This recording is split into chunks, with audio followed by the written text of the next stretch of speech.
So you have drivers that also respond sometimes to the community members who are calling for help with their own animals. What would be some of those calls that you get that drivers have to go out for? Well, an injured animal, something that occurred, in the household. It could be a cut, possibly a strain, a broken bone of some sort, a seizure, or what have you. We will respond. Or an animal that can no longer walk. It's reached that time in its life when the hips have kind of gone bad or whatever. Incontinence is prevalent, and it's just possibly that time in the animal's life that it needs to come in per request of the owner. Or a lot of times too, the owners don't have transportation and can't get to a veterinarian with their animal, so we will afford them. I mean, we're not a routine scheduled taxi service, so to speak. Right. But if we have the time and the vehicles are available, we would naturally just assist in any way we can. Senior citizens, handicapped people, people in wheelchairs, so forth and so on. We're always there to give them a helping hand if we can. And I hear you even have a ladder to get up in the tree and get a cat, huh? Yes, we do, but it's funny. It's kind of gone full circle over decades. As you can recall, in kind of early TV days and what have you, Right. the police department, the fire department would respond and get that cat out of the tree or the dog out of the little sewer or what have you. And because of the increase in the demands for those public services, those agencies aren't always available to do that. So we do try. Even though our ladders they're restricted, we go up about 20 feet. And that would be about it. But usually we have methods that can coax a cat down. And we're usually pretty successful. Well, speaking of cats, unfortunately there's a lot of cats out on the streets in Chicago and communities all over the country. How does your department work with people who maybe have concerns about feral or wild cats in their neighborhood? Well, what we'll do, we're actually quite busy with what we call a trap and release program and a feral cat program throughout the county and adjoining municipalities. What we'll do is furnish a trap to those who request it, or offer them the service when they call for our help and say, what do we do? And what we'll do is assist them, instruct them on how to utilize the trap, place it on their property, and then hopefully safely retrieve stray cats, one or two at a time, and either bring them in and turn them over to the animal care and control, or we do offer our trap, neuter, and release program where we provide spay, neuter surgeries Tuesday, Wednesday, and Thursday. And what we'll do is come out, you call us early in the morning, as early as 5 a.m., and tell us that you have a cat in a trap. We come out, we respond, pick up that cat, bring it into our clinic where the spay, neuter surgery is completed. And the next morning, we return the cat to you, and to do with what you now desire. Whether it be to release the animal, or keep the animal, or whatever you decide to do. And when we pick up a cat, we leave a trap so that you're ready to trap the next cat.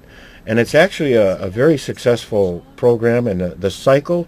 People kind of get into it, and there's one gal now up on North Kenmore.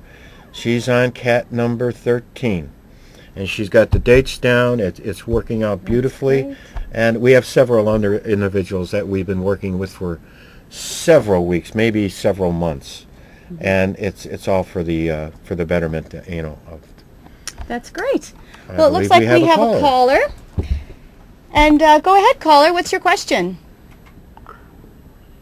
Hello, good James? Afternoon. I like to know, okay, the people don't have a leash on their dogs. Is there a law? What's the fine for that? Yes, there is a law in the city of Chicago and most surrounding municipalities, and it's referred to as failure to restrain. When that dog or animal is not in your backyard or in your residence, and you do take it outside on a public way, it should be on a leash. It's also referred to as a leash law. and they can be cited by the municipalities. Anti-Cruelty does not have that authority. But if you report these incidents to us, we can certainly look into it, as well as the City of Chicago's Animal Care and Control. You can contact them by calling 311, the non-emergency number, and report that there is a violator, in your community. Okay, thank you. All right, thank you so much, James.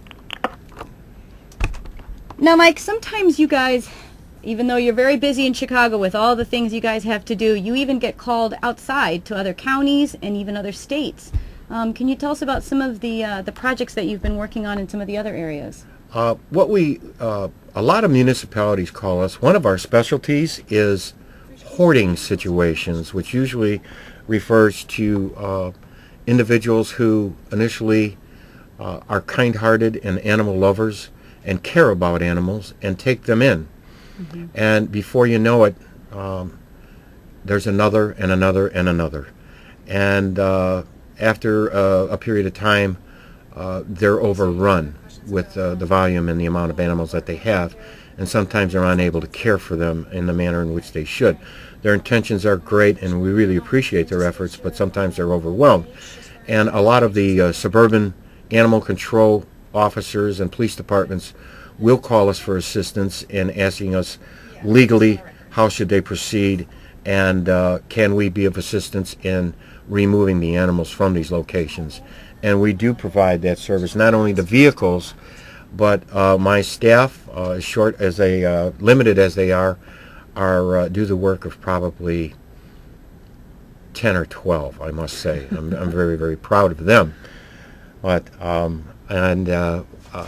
efforts we're called on many, many times to assist in these type of situations. I think we have another caller, so I can wrap that up in a little while. All right, and it looks like we have Tony. And Tony, what's your question this evening?